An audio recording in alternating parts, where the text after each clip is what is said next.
आज हम जानेंगे हमारे इंडियन कॉन्स्टिट्यूशन के सलाइंट फीचर्स के बारे में।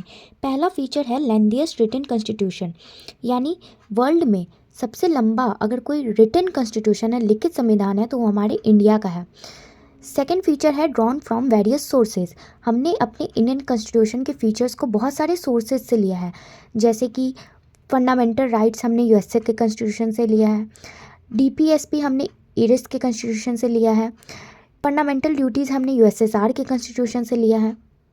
तीसरा फीचर है blend of rigidity and flexibility. हमारा कॉन्स्टिट्यूशन रिजिड और फ्लेक्सिबल दोनों है। कुछ प्रोविंसेस को अमेंड करने के लिए हमें सिंपल मेजॉरिटी ऑफ पार्लियामेंट की ज़रूरत पड़ती है और कुछ को अमेंड करने के लिए special majority of the parliament की ज़रूरत पड़ती है। अब फोर्थ फीचर है federal system with unitary bias. Federal system मतलब पावर डिवाइडेड होगा नेशनल एंड रीजनल गवर्नमेंट के बीच, और यूनिटरी मतलब कि पावर कंसंट्रेटेड होगा in the hands of national government. Federal features जैसे two government, division of power, written constitution, और यूनिटरी फीचर जैसे strong centre, single citizenship, single constitution. हमारा Indian constitution large number of unitary और non federal features contain करता है। Fifth feature है parliamentary form of government. Sixth feature है synthesis of parliamentary sovereignty and judicial supremacy. Seventh feature है integrated and independent judiciary. Integrated judicial system के top पे supreme court होता है, फिर उसके नीचे हाई कोर्ट्स स्टेट लेवल पे, एंड फिर हाई कोर्ट के नीचे district courts and lower courts होते हैं। तो और ये सिंगल सिस्टम ऑफ कोर्ट्स दोनों सेंट्रल लॉ और स्टेट लॉ दोनों इन्फोर्स करता है। एट फीचर है फंडामेंटल राइट्स। इंडियन कॉन्स्टिट्यूशन ने हमें 6 फंडामेंटल राइट्स दिए गए हैं: right to equality, right to freedom, right against exploitation, right to freedom of religion, cultural and educational rights, and right to constitutional remedies. Ninth feature है directive principles of state policy.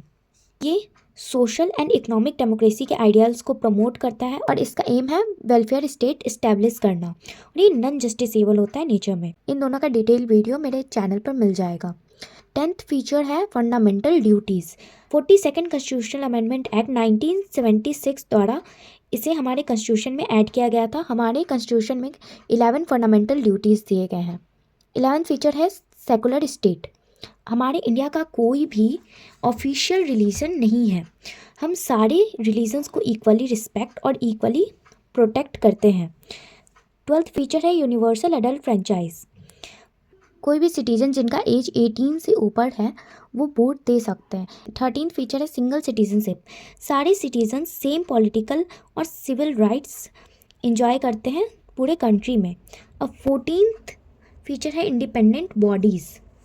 हमारी Indian constitution ने कुछ independent bodies भी establish किए गए हैं, जैसे election commission, controller and auditor general of India, union public service commission, state public service commission. अब 15th फीचर है इमरजेंसी प्रोविंसेस। हमारी कंट्री के सोवरेनिटी, यूनिटी, इंटीग्रिटी और सिक्योरिटी को सेफगार्ड करने के लिए होता है। 3 टाइप्स के इमरजेंसी होते हैं: national emergency, state emergency and financial emergency. 16th feature है 3 टियर गवर्नमेंट। इसमें पावर डिवाइडेड होता है union government, state government and local government के बीच।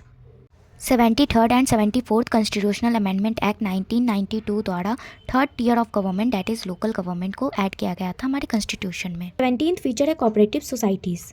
इसका डिटेल वीडियो आपको मेरे चैनल पर मिल जाएगा। Thanks for watching.